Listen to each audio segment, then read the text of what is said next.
विद्रोहको भावमा भएको चुनावबाट आएको सरकार जसरी चल्नु पर्थ्यो त्यो दिशामा गएन र जनताका अपेक्षाहरू फेरि पनि एउटा चाहिँ टक्राएको चकनाचुर हुन थालेको हामी देख्छौँ।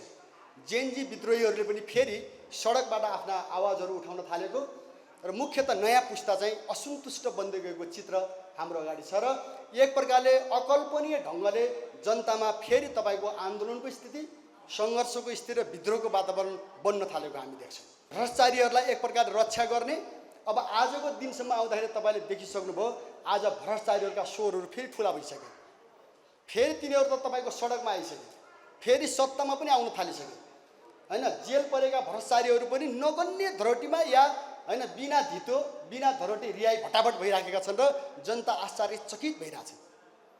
जेनजीहरूले हेरेका छन् यद्यपि भ्रष्टाचारीको लिस्ट ठुलो छ नेपालमा, जे जति भ्रष्टाचारीहरूलाई समात्नु पर्थ्यो त्यतातिर सरकार गएन नै, समातेकोलाई पनि के गर्न थाल्यो भन्दाखेरि साँठगाँठबाट मिलोमतोबाट बिस्तारै तपाईँको होइन लाज मर्दो गरी होइन मुक्ति गर्ने, त्यसलाई मुक्त गर्ने, रिहाई गर्ने होइन, त्यसलाई चाहिँ के अरे बाहिर ल्याउने कामहरू चाहिँ गर्दैछ भन्नुहोस् न।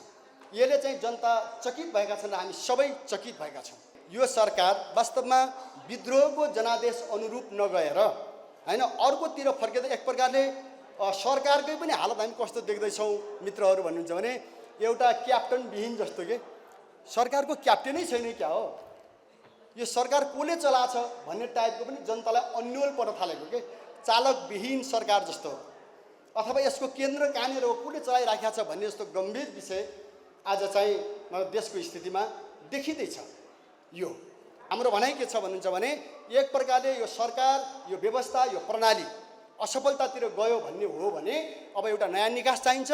फेरि पनि जनताको सुझाव सल्लाहसहित, जनताको सहभागितासहित नेपालका युवाहरू जेनजी जो अहिले सडकमै देखिनुहुन्छ, तपाईँ हामी सबै हेर्दाखेरि सुस्पष्ट एउटा राष्ट्रिय, त्यसपछि गएर राजनीतिक अनि त्यसपछि गएर आर्थिक सांस्कृतिक प्रस्तावहरूसहित निकास दिनुपर्ने एउटा बहस जरुरी छ। त्यो बसमा नेकपा माओवादीले भाग लिँदैछ।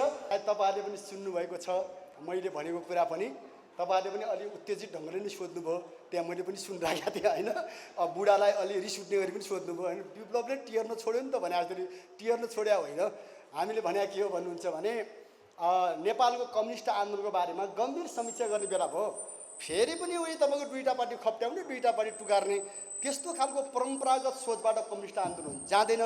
त्यो कुरामा हाम्रा अग्रज नेताहरू गम्भीर बनुन्, त्यस्ता कुरामा बहस लिने, छलफल गर्ने, त्यो एउटा रोइलो गर्ने भन्छ नि एक प्रकारले तपाईँको चाहिँ सामान्य एउटा परम्परागत ढङ्गले घिसेपिटे तरिकाले सोचे जस्तो त्यो बाटो हुँदैन।